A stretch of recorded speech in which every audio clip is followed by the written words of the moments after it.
নবম শ্রেণীর প্রশ্ন উত্তর, একই সাথে এটা হচ্ছে এসএলএসটি টিচার রিক্রুটমেন্টের জন্য ইম্পর্টেন্ট। কত খ্রিস্টাব্দে প্রথম বিশ্বযুদ্ধের অবসান ঘটে? 1918 খ্রিস্টাব্দে। কত খ্রিস্টাব্দে জাতিসংঘ প্রতিষ্ঠিত হয়? 1919 খ্রিস্টাব্দে। পৃষ্ঠাটা ধরা হাওয়ায় উড়ে যাবে, হাওয়ায়, হ্যাঁ। তাহলে আমরা দেখছি কি যে কত খ্রিস্টাব্দে প্রথম বিশ্বযুদ্ধের অবসান ঘটে? এটা হচ্ছে 1918 খ্রিস্টাব্দে। কত খ্রিস্টাব্দে জাতিসংঘ প্রতিষ্ঠিত? 1919 খ্রিস্টাব্দে। হিটলার নিজেকে কি নামে ঘোষণা করেন? এটা হবে ফুয়েরার। ফুয়েরার হচ্ছে হিটলার, আর আমরা জানি ফুয়েরার হিটলার। ইলডুচেতে মুসোলিনিকে ইলডুচে বলা হতো, আর ফ্রাঙ্কোকে কডিলো। কত খ্রিস্টাব্দে রুশ জার্মান অনাক্রমণ চুক্তি হয়েছিল? 1939 খ্রিস্টাব্দে।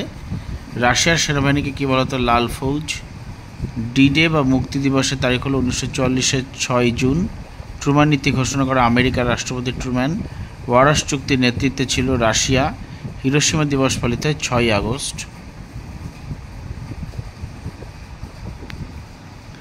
পরের প্রশ্ন, দড়িবাঁধা কাষ্ঠ ছিল যে দলের প্রতীক? এটা ফ্যাসিস্ট দলের প্রতীক হবে। আমরা জানি মুসোলিনি যে ফ্যাসিস্ট দল প্রতিষ্ঠা করেছে 1919 খ্রিস্টাব্দে মিলান শহরে, ওই ফ্যাসিস্ট দলের প্রতীক ছিল দড়িবাঁধা কাষ্ঠদণ্ড, যা ছিল প্রাচীন রোমের রাজশক্তির প্রতীক।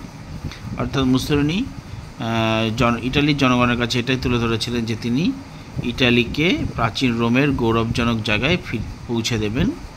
সেই রকম দাবি তিনি করে ক্ষমতা দখল করার মানে মানুষের কাছে দাবি করেছিলেন তাকে, তার দলকে নির্বাচিত করার জন্য, ক্ষমতা দেওয়ার জন্য। স্পেনের শাসক ছিলেন ফ্রাঙ্কো। আমরা জানি যে স্পেনে যে পপুলার ফ্রন্ট সরকার হয়েছিল, সেই পপুলার ফ্রন্ট সরকারের বিরুদ্ধে বিদ্রোহ করেছিলেন ফ্রাঙ্কো। ফ্রাঙ্কোকে সাহায্য করেছিল হিটলার, মুসোলিনি। রাশিয়া ছিল হচ্ছে স্পেনের নির্বাচিত পপুলার ফ্রন্ট সরকারের পক্ষে, কিন্তু হিটলার মুসোলিনির প্রতি এক্ষেত্রে ফরাসি পক্ষ তোষণ নীতি গ্রহণ করেছিল। তোষণ নীতি গ্রহণ করার পর ফ্রাঙ্কোর বিজয় সহজ হয়। 27টা ইউরোপীয় দেশকে নিয়ে ইংল্যান্ড, ফ্রান্স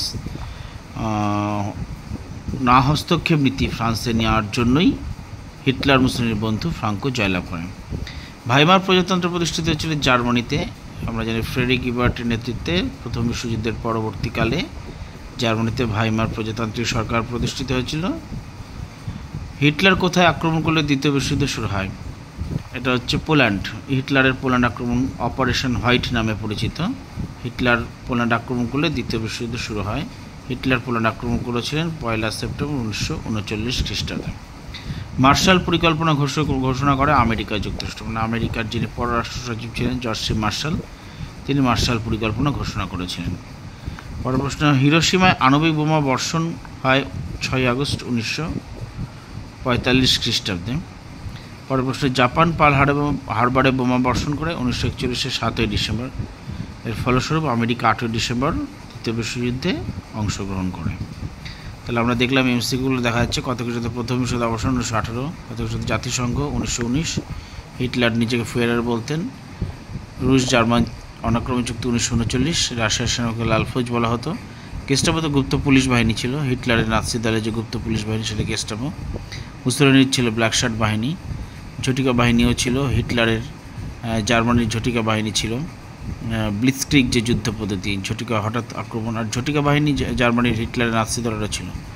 ডি-ডে বা মুক্তি দিবস হচ্ছে 1940-এর 6 জুন। আমরা দেখছি ট্রুম্যান নীতি, পরপর এমসিকিউগুলো দাগানো আছে।